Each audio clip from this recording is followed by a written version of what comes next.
ഇംഗ്ലീഷിൽ വളരെ സിമ്പിളായിട്ടുള്ള ചില വാക്കുകളുണ്ട്. ആ വാക്കുകളുടെ ഒപ്പം വേറെ ചില വാക്കുകൾ കൂടി ചേർത്താൽ നമുക്ക് വളരെ ഡിഫറൻ്റ് ആയിട്ടുള്ള ഒരു മീനിങ് കിട്ടും. അതിൽ ഒരു വാക്കാണ് സോ. സോ എന്ന വാക്ക് വളരെ സിമ്പിളായിട്ടുള്ള ഒരു കുഞ്ഞു വാക്കാണ്. പക്ഷേ ഈ വാക്കിൻ്റെ ഒപ്പം ഓർ എന്ന് ചേർത്താൽ ഓർ സോ. ഓർ സോ എന്ന് പറഞ്ഞാൽ അതിൻ്റെ മീനിങ് സോ എന്ന വാക്കിനേക്കാളും വളരെ ഡിഫറൻ്റ് ആവും. സോ നമ്മൾ ഉപയോഗിക്കുന്നത് അതുകൊണ്ട് എന്ന മീനിങ്ങിലല്ലേ. പക്ഷേ ഓർ സോ എന്ന് പറഞ്ഞാൽ അതിൻ്റെ മീനിങ് അപ്രോക്സിമേറ്റ്ലി, അതല്ലെങ്കിൽ മോർ ഓർ ലെസ്. ഒരു കാര്യം നമ്മൾ പറയുമ്പോൾ ഒരു ഏകദേശം ഒരു എമൗണ്ട് അല്ലെങ്കിൽ ഏകദേശമുള്ള ഒരു നമ്പർ, നമുക്ക് കൃത്യമായി അതിൻ്റെ ഒരു എക്സാക്റ്റ് നമ്പർ അറിയില്ല. അപ്പോൾ ഏകദേശം ആയിട്ട് പറയില്ലേ, അങ്ങനെ പറയുമ്പോൾ നമുക്ക് ഈ ഓർ സോ ഉപയോഗിക്കാം. വളരെ ഈസി ആയിട്ട് നമ്മുടെ കാഷ്വൽ കോൺവെർസേഷനിലൊക്കെ ഉപയോഗിക്കാൻ പറ്റിയതാണ് ഓർ സോ.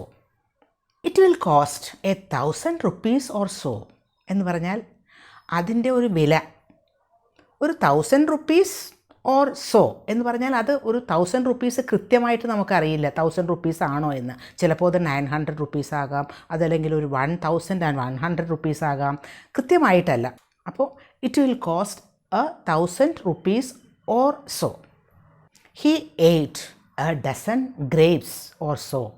ഒരു ഡസൻ ഗ്രേപ്സോ മറ്റോ അവൻ കഴിച്ചിട്ടുണ്ട്. അത് കൃത്യമായിട്ടൊരു 12 ആണ് അതിൻ്റെ നമ്പറൊന്നും നമുക്കറിയില്ല. ഡസൻ ഗ്രേപ്സ് ഓർ സോ അത് നമ്മൾ കൃത്യമായിട്ട് നമുക്കറിയില്ല, ഒരു അപ്രോക്സിമേഷനാണത്. He drank 10 liters of water or so.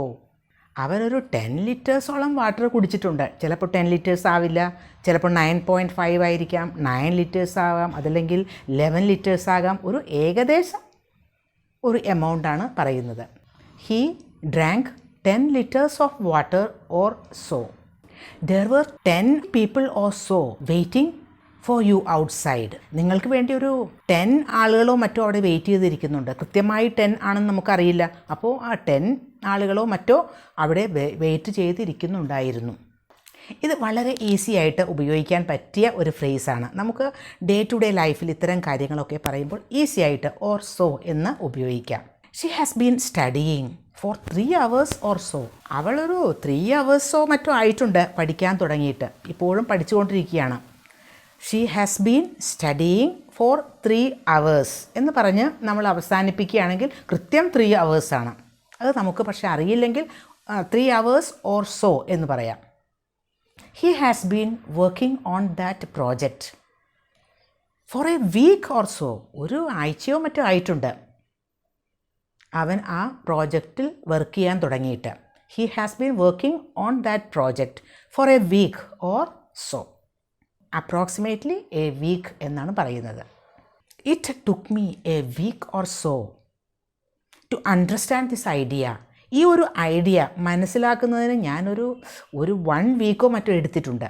It took me a week or so to understand this idea. അപ്പോൾ ഓർ സോ എന്നത് വളരെ ഈസി ആയിട്ട് നമുക്ക് നമ്മുടെ ഡേ ടു ഡേ ലൈഫിൽ ഉപയോഗിക്കാം. ഇത് ഒരു വളരെ ഇൻഫോർമലായിട്ടുള്ള ഒരു ഫ്രേസ് ആണ്, വളരെ ഈസി ആയിട്ട് ഉപയോഗിക്കാം. ഒരു ടൈമിൻ്റെ കാര്യം പറയുന്നു, അതല്ലെങ്കിൽ ഒരു ഒരു ഡിസ്റ്റൻസിൻ്റെ കാര്യം പറയുന്നു, മണിയുടെ കാര്യം, എന്തിനു വേണമെങ്കിലും ഇത് ഉപയോഗിക്കാം.